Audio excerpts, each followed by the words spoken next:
यदि आप हमारे चैनल के सभी गाने को पसंद करते हैं तो डीडी प्रोडक्शन हाउस के यूट्यूब चैनल को लाल बटन दबा के सब्सक्राइब करें और घंटी के निशान को जरूर दबाएं।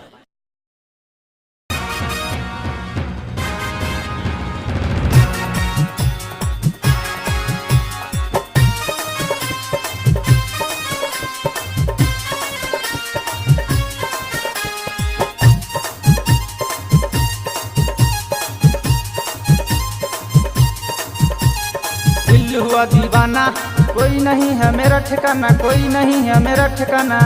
दिल हुआ दीवाना, कोई नहीं है मेरा ठिकाना, कोई नहीं है मेरा ठिकाना। कैसे मैं बताऊं तुझे कब वो नहीं है भुलाना। दिमाग ही तो साला ये तो कुछ भी न माना। दिमाग ही तो साला ये तो कुछ भी न माना। दिमाग ही तो साला ये तो कुछ भी न माना।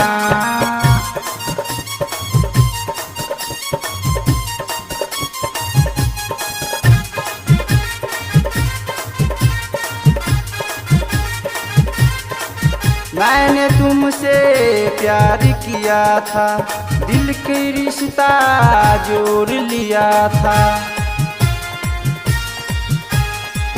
मैंने तुमसे प्यार किया था, दिल के रिश्ता जोड़ लिया था।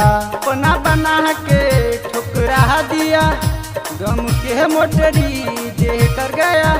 कोई नहीं है अब मेरा बहाना। दिमाग ही तो साला ये तो कुछ भी न माना। दिमाग ही तो साला ये तो कुछ भी न माना।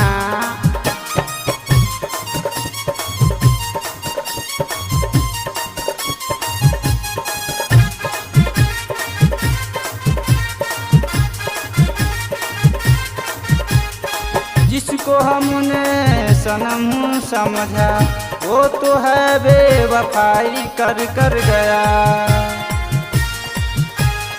जिसको हमने सनम समझा वो तो बेवफाई कर कर गया।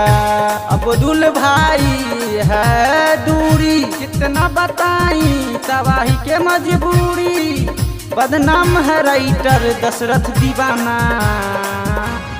दिमाग ही तो साला ये तो कुछ भी न माना। दिमाग ही तो साला ये तो कुछ भी न माना। दिल हुआ दीवाना, कोई नहीं है मेरा ठिकाना, कोई नहीं है मेरा ठिकाना। दिल हुआ दीवाना, कोई नहीं है मेरा ठिकाना, कोई नहीं है मेरा ठिकाना। कैसे मैं बताऊं तुझे कब वो नहीं है भुलाना। दिमाग ही तो साला ये तो कुछ भी न माना। दिमाग ही तो साला ये तो कुछ भी न माना। दिमाग ही तो साला ये तो कुछ भी न माना।